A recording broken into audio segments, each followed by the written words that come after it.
Hello my dear student, कैसे हैं आप सभी लोग। आप सभी का स्वागत करती हूँ आपके अपने यूट्यूब चैनल सितंबर शिल्पी क्लासेस में। और हम लोग गृह प्रबंधन प्रक्रिया के चरण पढ़ रहे हैं, जिसमें हम लोगों ने आयोजन संगठन कंप्लीट कर लिया है। अब जो हम लोग पढ़ रहे हैं वो नियंत्रण पढ़ रहे हैं। कल की क्लास में हम लोगों ने नियंत्रण क्या होता है देख लेना। उसको देखने के बाद ना आपको नियंत्रण, आयोजन और ये जो भी इसके चरण है इससे रिलेटेड कोई कन्फ्यूज़न नहीं होगा और आप लोग अच्छे से कर लोगे। आज की क्लास में जो हम लोगों ने कल जान लिया था नियंत्रण होता क्या है, विशेषताएं क्या होती हैं, इसको डीप में अच्छे से पढ़ लिया था। आज की क्लास में हम लोग जानेंगे नियंत्रण की अवस्थाएं क्या होती हैं या नियंत्रण के चरण क्या होते हैं। चरण पूछे या नियंत्रण की अवस्थाएं पूछे, कंफ्यूज नहीं होना। अगर ये नियंत्रण की अगर चरण पूछता है, अवस्थाएं पूछता है, तो पहला बल देना, दूसरा निरीक्षण करना, तीसरा आपका समायोजन। अगर ये पूछता है कि नियंत्रण के चरण क्या है, अवस्थाएं क्या है, तो सबसे पहला होता है बल देना यानी शक्ति देना। शक्ति देना भी लिखा आ सकता है, तो कंफ्यूज ना हो जाना। शक्ति देना, बल देना, निरीक्षण और तीसरा क्या है, समायोजन। ये तीन क्या है, नियंत्रण की अवस्थाएं, चरण है। अगर ये क्वेश्चन बना दे कि ग्रास और क्रैडल के अनुसार नियंत्रण की तीन अवस्थाएं कौन सी हैं, तीन चरण कौन से हैं, तब आप ध्यान रखना पहला हो जाएगा बल देना या क्रियान्वयन को शक्ति प्रदान करना, दूसरा आपका निरीक्षण हो जाएगा और तीसरा आपका समायोजन हो जाएगा। तो चलो देख लेते हैं। ग्रास और कैडल के अनुसार क्वेश्चन याद रखना, ग्रास और कैडल ने नियंत्रण की कितनी अवस्थाएं बताई हैं, तो तीन अवस्थाएं बताई हैं। बल देना, क्रियान्वयन को शक्ति प्रदान करना, दूसरा निरीक्षण और तीसरा आपका समायोजन करना। तो देख लेते हैं बल देना क्या होता है या क्रियान्वयन को शक्ति प्रदान करना। तो इस अवस्था में किसी भी कार्य को शुरू करने के बाद उसे संपन्न कराने पे बल दिया जाता है। जो बल देना ये शक्ति पर देना, पावर देना। तो इस अवस्था में कोई भी कार्य को शुरू करने के बाद उसको लास्ट तक संपन्न कराने पे बल दिया जाता है। जैसे आपने शादी करनी है घर में बच्चे की, तो आपने शुरू किया भाई लड़की देखना, फिर एंगेजमेंट, फिर शादी, फिर घर में जो दुल्हन है उसका गृह प्रवेश। तो पूरा कार्य यानी जिम्मा लिया शादी का, पूरा कार्य संपन्न कराया। तो इस अवस्था में किसी भी कार्य को शुरू करने के बाद उसे संपन्न कराने पर बल दिया जाता है। यह अवस्था लक्ष्यों को तीव्र गति से प्राप्त करने और क्रियान्वयन की गति तेज करने के लिए उत्तरदायी है। जो लक्ष्य है, हमारे गोल है, उनको तीव्र गति से प्राप्त करना और जो क्रियान्वयन है उनको क्रियान्वयन की गति तेज करने के लिए बहुत इंपॉर्टेंट है। फिर निरीक्षण करना, योजना के क्रियान्वयन के नियंत्रण की दूसरी अवस्था योजना की प्रगति का निरीक्षण करना। जैसे आप देखते हो ना स्कूल में टीचर्स पढ़ा रही होती हैं बच्चों को, और पीछे आप देखते हो जो बड़े प्रिंसिपल वगैरह होते हैं वो पीछे बैठ के देखते हैं कि टीचर कैसा पढ़ा रही है। तो उससे क्या होता है, टीचर को भी पता होता है कि कभी भी कोई राउंड में आके मुझे देख सकता है, तो मुझे अपने कार्य को यानी अपना कार्य बेस्ट देना है।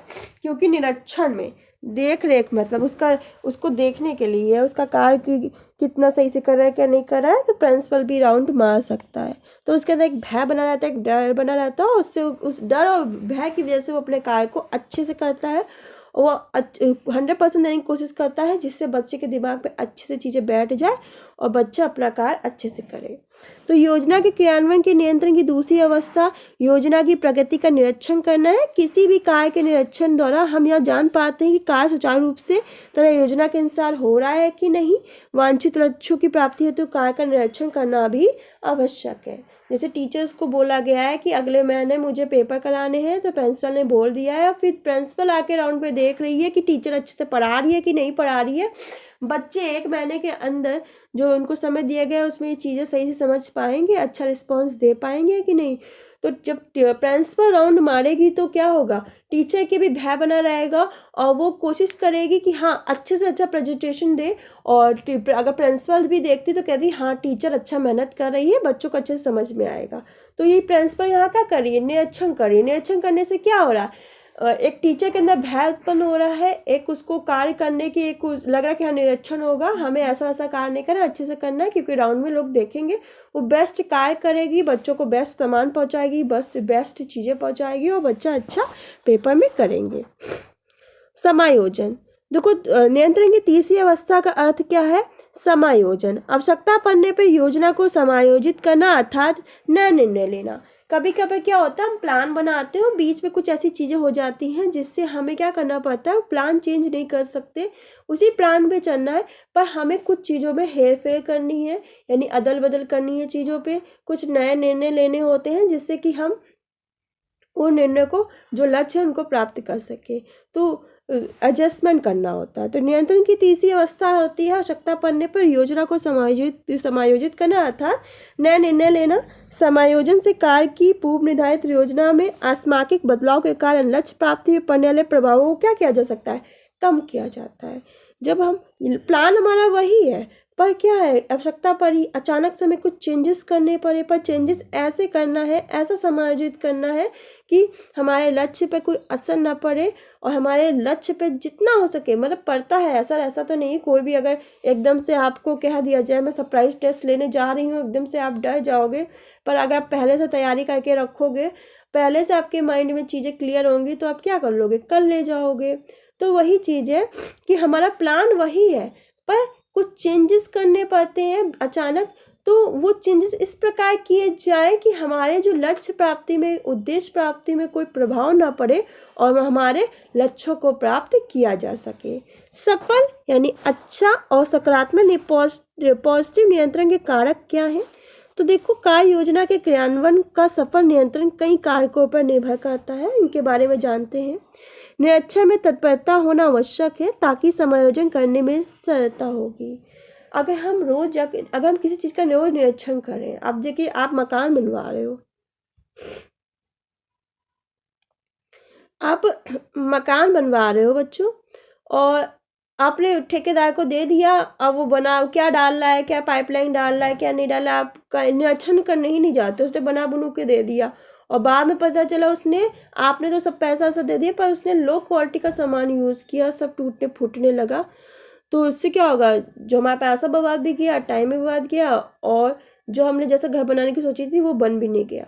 अगर हम निरीक्षण रोज करते, अगर देखते कि क्या ठेकेदार लगा रहा है घर में, कौन सी पाइपलाइन कहाँ डाली जा रही है, कैसा मटेरियल यूज़ कर रहा है, तो अगर बीच में हमें कोई भी चेंजेस भी करने होते हैं ना उस मकान में, कि इस बेडरूम को इधर उधर या इस पाइप को इधर से उधर, तो आप सही से उस जो नया चेंजेस है उसको कर सकते हो। तो निरीक्षण में तत्परता होनी चाहिए, निरीक्षण आपको कोशिश करना चाहिए, जा करो, जिससे जो नया समायोजन हो, जो नया एडजस्टमेंट हो, वो आसानी से हो सके। गृह प्रबंध के परिप्रेक्ष्य में भावात्मक पहलुओं का ध्यान में रखकर नियंत्रण यथासंभव तटस्थ भाव से किया जाना चाहिए। गृह प्रबंधन के परिप्रेक्ष्य में जो भावात्मक इमोशनल पहलू हैं उनका ध्यान में रख के नियंत्रण यथासंभव तटस्थ भाव से किया जाना चाहिए। नियंत्रण करते समय संसाधनों की वस्तु स्थिति को सदैव ध्यान में रखना चाहिए कि जो संसाधन है उसकी वस्तु की जो स्थिति है, कंडीशन क्या है।